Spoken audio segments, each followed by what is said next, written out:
नमस्कार, मैं सुधीर चौधरी और आप देख रहे हैं खबर बॉक्स। तो आइए बात करते हैं आज के मुख्य समाचार में देश भर की तमाम बड़ी खबरों पर नजर डालते हैं। इससे पहले आप हमें कमेंट में जरूर बताएं कि आप ये वीडियो कहां से देख रहे हैं। अगर आपने अभी तक इस वीडियो को लाइक नहीं किया तो लाइक करके चैनल को सब्सक्राइब जरूर करें। भारतीय टीम के पूर्व कप्तान एमएस धोनी उन खिलाड़ियों में गिने जाते हैं जो युवा क्रिकेटरों की मदद करने के लिए हमेशा तैयार रहते हैं। इसी कारण साउथ अफ्रीका के युवा सितारे डेवॉल्ड ब्रेविस उनके मुरीद हो गए हैं। ब्रेविस ने धोनी की विनम्रता की प्रशंसा की और सीएसके में उनके साथ बिताए समय को खास बताया। पाकिस्तान, अफगानिस्तान और यूएई के बीच खेली गई ट्राई सीरीज का आज समापन होगा। इस बीच अफगानिस्तान क्रिकेट बोर्ड ने एक और ट्राई सीरीज के लिए हामी भर दी है। अफगानिस्तान, पाकिस्तान और श्रीलंका के बीच टी20 ट्राई सीरीज खेली जाएगी। इसका आयोजन पाकिस्तान क्रिकेट बोर्ड करेगा। सीरीज 17 से 29 नवंबर तक रावलपिंडी क्रिकेट स्टेडियम और लाहौर के गद्दाफी क्रिकेट स्टेडियम में खेली जाएगी। मुख्यमंत्री नीतीश कुमार ने सिवान जिले के पचरुखी प्रखंड में 558.35 करोड़ रुपए की 9 विकास योजनाओं का शिलान्यास किया। उन्होंने पचरुखी बाईपास योजना का निरीक्षण किया और विभिन्न विभागों के स्टॉलों का जायजा लिया। पपौर में हेल्थ एंड वेलनेस सेंटर और मॉडल आंगनबाड़ी का भी निरीक्षण किया। इस दौरान उप मुख्यमंत्री सम्राट चौधरी और अन्य मंत्री उपस्थित थे। उपराष्ट्रपति चुनाव से पहले भाजपा ने सांसदों के लिए 2 दिवसीय कार्यशाला का आयोजन किया, जिसमें प्रधानमंत्री मोदी भी शामिल हुए।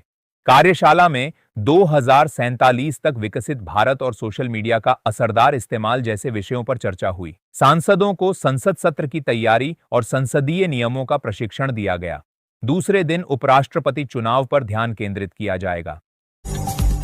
शिलाई के नाया पंजौड़ पंचायत के प्रधान लायक राम को 6,43,000 रुपए के गबन के आरोप में बर्खास्त कर दिया गया है। उपायुक्त सिरमौर प्रियंका वर्मा ने यह आदेश जारी किया है। प्रधान को 6 वर्ष के लिए पंचायत पदाधिकारी के रूप में निर्वाचित होने के लिए भी अयोग्य घोषित किया गया है। 9 सितंबर को उपराष्ट्रपति चुनाव होने वाले हैं। एआईएमआईएम अध्यक्ष असदुद्दीन ओवैसी ने भी साफ कर दिया है कि वो किसे अपना वोट देने वाले हैं। ओवैसी का कहना है कि तेलंगाना के मुख्यमंत्री रेवंत रेड्डी से उनकी बात हुई है, जिसके बाद उन्होंने तय कर लिया है कि उनकी पार्टी किसका समर्थन करेगी। ओवैसी ने सोशल मीडिया पर पोस्ट कर इसकी जानकारी दी। दीपावली पर घर जाने वाले यात्रियों के लिए इस बार का सफर मुश्किल भरा हो सकता है। ट्रेनों में आरक्षण की समस्या के कारण लोग हवाई यात्रा का रुख कर रहे हैं, जिससे विमान कंपनियों ने किराए में कई गुना वृद्धि कर दी है। कोडरमा, हजारीबाग, गिरिडीह जैसे जिलों के यात्रियों के लिए हवाई यात्रा ही एकमात्र विकल्प बचा है, लेकिन बढ़े हुए किराए ने परेशानी बढ़ा दी है। परीक्षा समाप्त होने के बाद गोरखपुर के रेलवे और बस स्टेशनों पर छात्रों की भारी भीड़ उमड़ी। पूर्वोत्तर रेलवे ने लखनऊ और बनारस रूटों पर विशेष परीक्षा ट्रेनें चलाईं। परिवहन निगम ने भी लोकल रूटों पर बसों की संख्या बढ़ाई। गोरखपुर से आजमगढ़ और वाराणसी के लिए विशेष ट्रेनें चलाई गईं ताकि छात्रों को यात्रा में सुविधा हो। गया जिले में परिवारवाद की राजनीति चरम पर है। कई नेता अपने पुत्र पुत्रियों को आगामी चुनाव में स्थापित करने के लिए प्रयासरत हैं। जीतन राम मांझी की पार्टी में पुत्र पुत्री प्रेम जगजाहिर है। वहीं अन्य नेता भी अपने पुत्रों को राजनीतिक मंच पर लाने की कोशिश कर रहे हैं, जिससे पार्टी के भीतर असंतोष बढ़ रहा है। कश्मीर में अचानक आई बाढ़ ने दक्षिण कश्मीर के कई जिलों में धान की फसल को भारी नुकसान पहुंचाया है। अनंतनाग और पुलवामा जिलों में झेलम नदी के उफान से खेत जलमग्न हो गए। किसानों को करोड़ों रुपए का नुकसान होने का खतरा है और बागवानी क्षेत्र भी प्रभावित हुआ है। सरकार से राहत पैकेज की मांग की गई है। इस वर्ष के अंतर कर विंध्याचल में 1 करोड़ श्रद्धालुओं के पहुंचने की उम्मीद की जा रही है। जनवरी से जून के बीच विंध्याचल में 64 लाख से ज्यादा, वर्ष 2024 में 78 लाख श्रद्धालुओं ने मां विंध्यवासिनी के दर्शन किए थे। हरियाणा में बाढ़ पीड़ितों की मदद के लिए जनप्रतिनिधि आगे आ रहे हैं। विधानसभा स्पीकर हरविंद्र कल्याण ने मुख्यमंत्री राहत कोष में 1 महीने का वेतन दिया। मंत्री रणबीर गंगवा और कृष्णलाल पंवार ने भी अपना 1-1 महीने का वेतन दिया है। कृष्णलाल पंवार ने अन्य से भी सहयोग करने का अनुरोध किया है। अमेरिकी उपराष्ट्रपति जेडी वेंस ने वेनेजुएला की ड्रग तस्करी करने वाली नाव पर घातक हवाई हमले का बचाव किया है। उन्होंने कहा कि मादक पदार्थों के सौदागरों को मारना सेना का सही काम है, भले ही आलोचक इसे युद्ध अपराध कहें। व्हाइट हाउस ने कहा कि हमला अमेरिकी हितों की रक्षा में किया गया और अंतर्राष्ट्रीय कानून के अनुसार था। ट्रंप ने इसे ड्रग्स लाने वालों के लिए चेतावनी बताया। हिमाचल सरकार द्वारा हायर ग्रेड पे अधिसूचना वापस लेने से कर्मचारी नाराज हैं। कर्मचारी महासंघ मुख्यमंत्री से मिलकर इसे रद्द करने की मांग करेंगे क्योंकि इससे हजारों कर्मचारियों को वित्तीय नुकसान होगा। महासंघ ने इस निर्णय को अन्यायपूर्ण बताया है, जिससे कर्मचारियों के मनोबल और आर्थिक स्थिति पर असर पड़ेगा।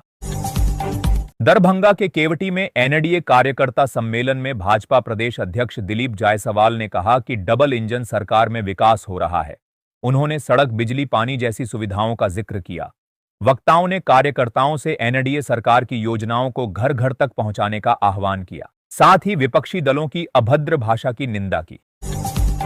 मुख्यमंत्री सुखविंदर सिंह सुक्खू ने सुजानपुर क्षेत्र के आपदा प्रभावित गांवों का दौरा किया। उन्होंने चबूतरा गांव में भूस्खलन से प्रभावित परिवारों से बात की और उन्हें हर संभव मदद का आश्वासन दिया। सरकार प्रत्येक परिवार को मकान निर्माण के लिए 7 लाख रुपए और सामान के लिए 70,000 रुपए देगी।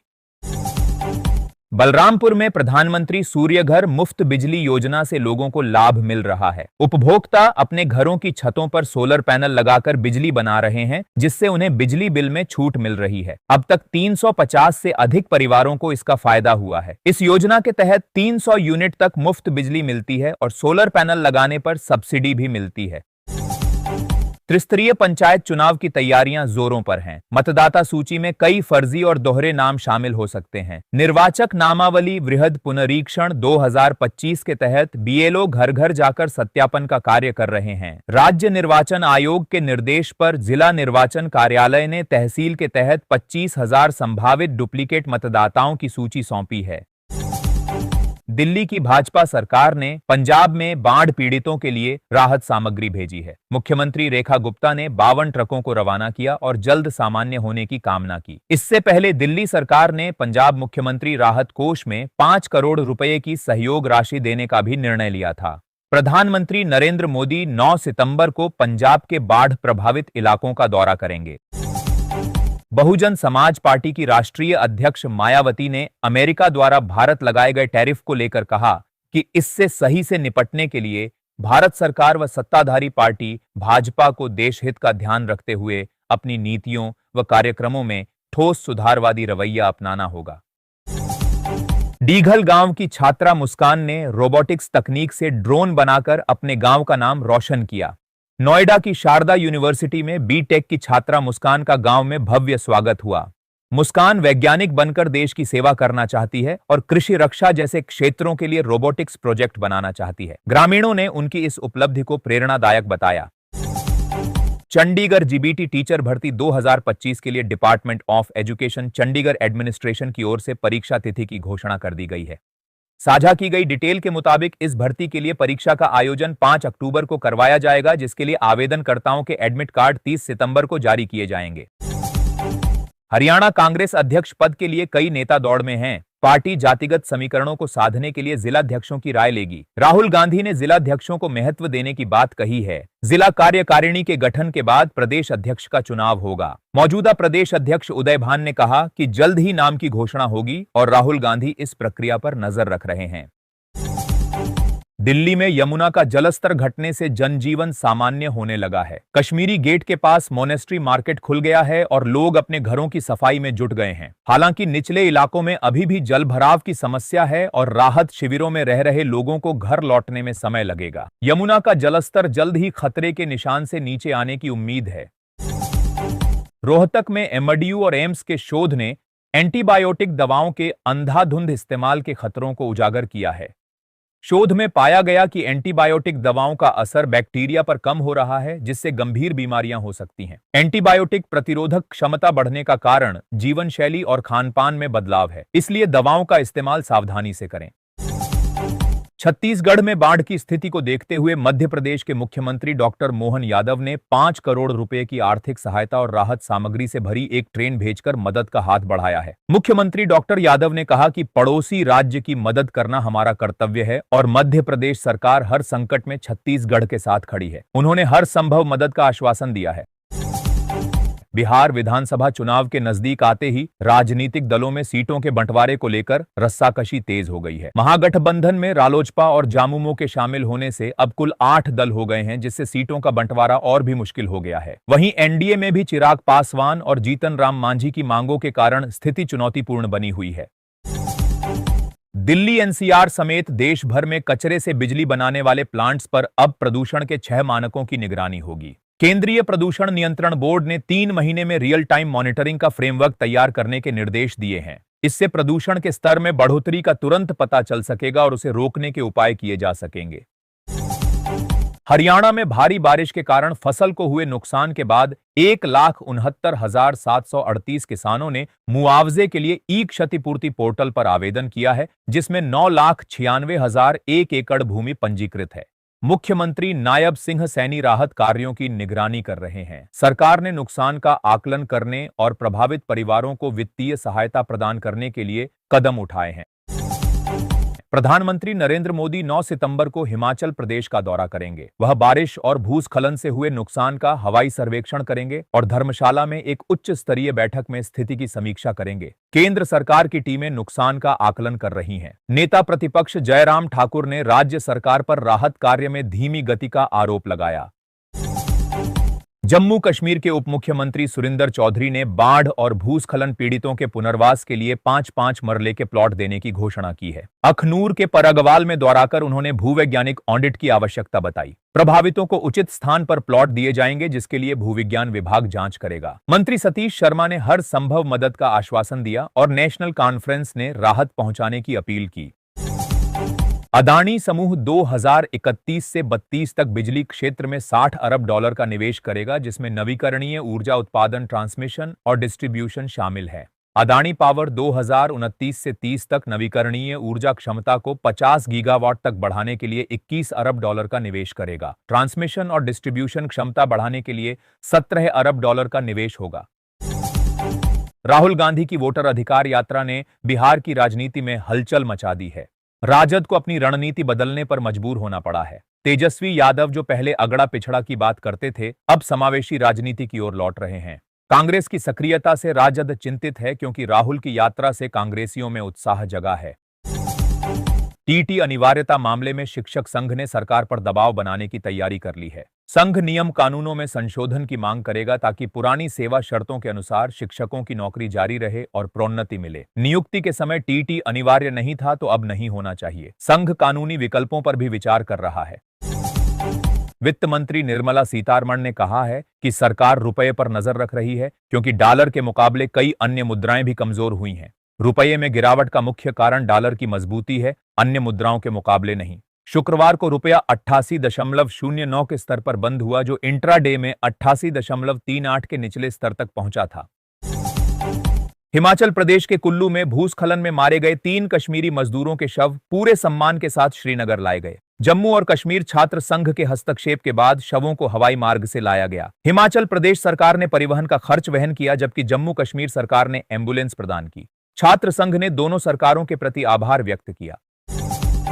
शिमला मौसम विभाग ने हिमाचल प्रदेश के 10 जिलों में बारिश और आंधी का अलर्ट जारी किया है। प्रदेश में भारी बारिश से 4079 करोड़ रुपए का नुकसान हुआ है। कई सड़कें और राजमार्ग बंद हैं, बिजली आपूर्ति बाधित है और पेयजल योजनाएं प्रभावित हैं। आपदाओं में 366 लोगों की मौत हो चुकी है और 41 लापता हैं। मुख्यमंत्री पुष्कर सिंह धामी ने देहरादून के ऐतिहासिक घंटाघर के नवीनीकृत स्वरूप का लोकार्पण किया। इस अवसर पर उन्होंने महिला स्वयं सहायता समूहों के लिए हिलांस आउटलेट्स का भी उद्घाटन किया। मुख्यमंत्री ने बाल भिक्षावृत्ति उन्मूलन अभियान की जानकारी दी और शहर के विकास के लिए सरकार की प्रतिबद्धता को दोहराया। कार्यक्रम में पार्षदों को आमंत्रित न करने पर विवाद हुआ और शहर में जाम की स्थिति भी बनी रही। दिल्ली के कपड़ा व्यापारी जीएसटी दरों में वृद्धि से परेशान हैं। चांदनी चौक के व्यापारियों का मानना है कि 2500 रुपए से ऊपर के कपड़ों पर जीएसटी दर बढ़ने से बिक्री प्रभावित होगी और मध्यम वर्गीय परिवारों पर बोझ बढ़ेगा। डीएचएमए ने प्रधानमंत्री को पत्र लिखकर कपड़ों पर जीएसटी दर 5% करने का आग्रह किया है। वाराणसी में चंद्रग्रहण के कारण दशाश्वमेध घाट पर गंगोत्री सेवा समिति द्वारा दोपहर में ही गंगा आरती का आयोजन किया गया। ग्रहण के चलते मंदिरों में सन्नाटा छाया रहा। श्री काशी विश्वनाथ मंदिर के कपाट शाम 7:30 बंद हो जाएंगे, वहीं अन्नपूर्णा मंदिर भी करीब 7:30 बजे बंद होगा। उत्तर भारत में मानसूनी बारिश के बाद बाढ़ से कई राज्य प्रभावित हैं। पंजाब में हालात गंभीर हैं, जहां 46 लोगों की जान चली गई और फसलें बर्बाद हो गईं। प्रधानमंत्री मोदी 9 सितंबर को बाढ़ग्रस्त क्षेत्रों का दौरा करेंगे। मौसम विभाग ने उत्तराखंड और हिमाचल प्रदेश में बारिश का अलर्ट जारी किया है। राजस्थान में भी भारी बारिश की संभावना जताई गई है। बाढ़ से बचाव कार्य जारी है। विश्व हिंदू परिषद ने श्रीनगर के हजरत बल दरगाह में राष्ट्रीय प्रतीक अशोक चिन्ह के अपमान की कड़ी निंदा की है। विहिप ने इसे अस्वीकार्य अपराध बताते हुए कश्मीर के कट्टरपंथी तत्वों पर देश की एकता को नुकसान पहुंचाने का आरोप लगाया है। विहिप ने नेशनल कॉन्फ्रेंस और पीडीपी जैसे राजनीतिक दलों पर क्षेत्र में अशांति फैलाने का आरोप भी लगाया। मुख्यमंत्री योगी आदित्यनाथ ने कहा कि देश को अनेक महानुभाव देने वाले प्रदेश को हमने बीमारू राज्य से उबारा। हमने नौजवानों का साफ सुथरा मंच दिया, जिससे उत्तर प्रदेश की अलग पहचान बनी है। प्रदेश वर्ष 2017 से पहले देश के विकास के योगदान देने के मामले में निचली पायदान पर था और अब सभी अग्रणी राज्यों को पीछे छोड़कर लगातार आगे बढ़ रहा है। बस्ती जिले में स्मार्ट मीटर उपभोक्ताओं को अगस्त में बिलिंग मैसेज नहीं मिलने से परेशानी हो रही है। सदर खंड में सबसे ज्यादा स्मार्ट मीटर लगे हैं, जिससे 10,000 से अधिक उपभोक्ता प्रभावित हैं। विभाग को राजस्व प्राप्ति में कमी का डर है। उपखंड अमहट में उपभोक्ता बिलिंग समस्या को लेकर परेशान है। तकनीकी दिक्कत के कारण मैसेज नहीं पहुंचे, पर सितंबर में मैसेज आने शुरू हो गए हैं। जापानी प्रधानमंत्री शिगेरू इशिबा ने सत्तारूढ़ लिबरल डेमोक्रेटिक पार्टी में फूट से बचने के लिए अपने पद से इस्तीफा देने का निर्णय लिया है। सार्वजनिक प्रसारक एनएचके के अनुसार यह फैसला जुलाई में हुए चुनावों में एलडीपी नीत गठबंधन द्वारा ऊपरी सदन में बहुमत खोने के बाद लिया गया। इशिबा का यह कदम राजनीतिक गलियारों में चर्चा का विषय बना हुआ है।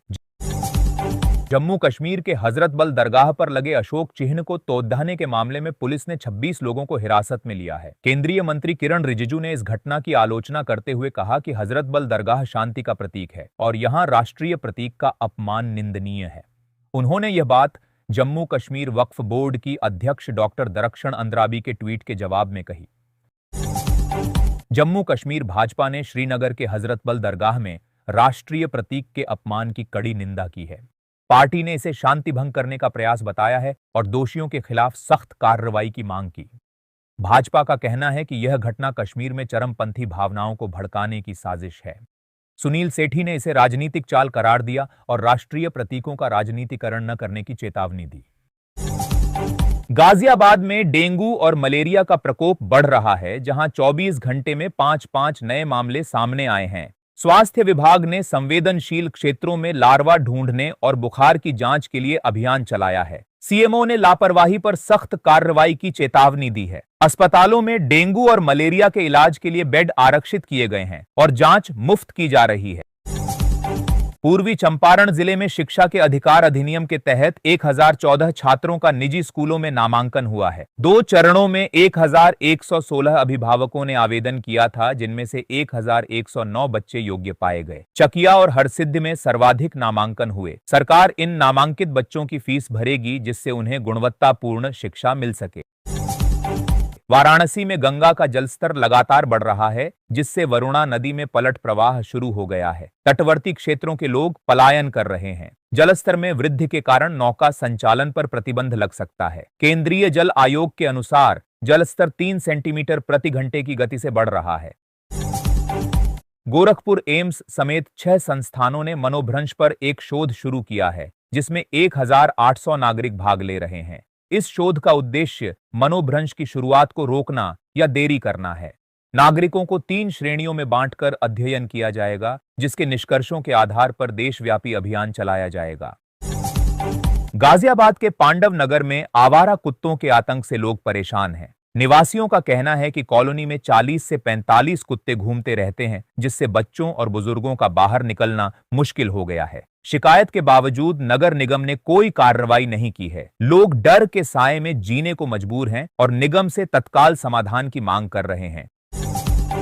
मंडी जिले में भारी वर्षा और आपदा के चलते बागवानी क्षेत्र को 40 करोड़ रुपए का नुकसान हुआ है। सराज ब्लॉक सबसे अधिक प्रभावित हुआ है। सेब, नाशपाती, अनार और अमरूद जैसी फसलों को भारी क्षति पहुंची है। लगभग 3211 किसान प्रभावित हुए हैं और 84,772 फलदार पौधे नष्ट हो गए हैं। विभाग नुकसान का आकलन कर रहा है और सेब को मंडियों तक पहुंचाने का प्रयास जारी है। वीआईपी अध्यक्ष मुकेश सहनी ने कहा कि बिहार विधानसभा चुनावों के लिए महागठबंधन में सीट बंटवारे पर बातचीत ठीक चल रही है। उन्होंने स्पष्ट किया कि सीटों को लेकर कोई विवाद नहीं है और उनकी पार्टी तेजस्वी यादव के नेतृत्व में चुनाव लड़ेगी। गिरिराज सिंह ने राहुल गांधी पर तेजस्वी यादव को सुपर पप्पू बनाने का आरोप लगाया। बिहार चुनाव अक्टूबर-नवंबर में होने की संभावना है।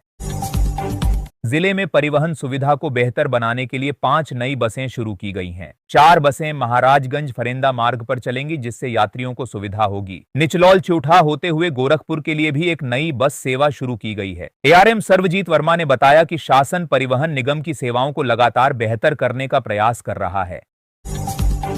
गाजीपुर में गंगा नदी का जलस्तर चेतावनी बिंदु से ऊपर चला गया है, जिससे तटवर्ती इलाकों में दहशत फैल गई है। पहले बाढ़ झेल चुके ग्रामीण चिंतित हैं क्योंकि जलस्तर तेजी से बढ़ रहा है। प्रशासन अलर्ट पर है और राहत कार्य के लिए तैयार है। ग्रामीणों ने प्रशासन से उचित इंतजाम करने की मांग की है क्योंकि उन्हें खेतों और घरों के डूबने का डर सता रहा है। गोरखपुर के खोराबार में टोमेटो फीवर के 9 मामले सामने आए हैं, जिससे स्वास्थ्य विभाग में चिंता है। प्रभावित बच्चों में बुखार और शरीर पर लाल चकत्ते जैसे लक्षण देखे गए हैं। डॉक्टरों ने चिकन पॉक्स की आशंका जताई है और नमूनों को जांच के लिए भेजा है। फिलहाल बच्चों को आराम करने और तरल पदार्थ लेने की सलाह दी गई है। साउथ अफ्रीका की टीम इस साल अक्टूबर-नवंबर में पाकिस्तान का दौरा करेगी। इस दौरे पर साउथ अफ्रीका टेस्ट सीरीज के साथ-साथ वनडे और T20 सीरीज भी खेलेगी। साउथ अफ्रीका और पाकिस्तान दोनों टेस्ट चैंपियनशिप के अभियान की शुरुआत भी इसी दौरे से करेंगी। 3 साल बाद साउथ अफ्रीका पाकिस्तान में टेस्ट सीरीज खेलेगी। सेना प्रमुख जनरल उपेंद्र द्विवेदी ने सशस्त्र बलों के एकीकरण की खुलकर वकालत की है और कहा है कि युद्ध के दौरान अगर हमें सभी एजेंसियों के साथ बेहतर समन्वय करना है तो आज नहीं तो कल ये काम करना ही होगा। जनरल द्विवेदी ने यह भी बताया कि थिएटराइजेशन क्यों जरूरी है। सेना प्रमुख के बयान के बाद हर तरह के संशय पर विराम लग सकेगा।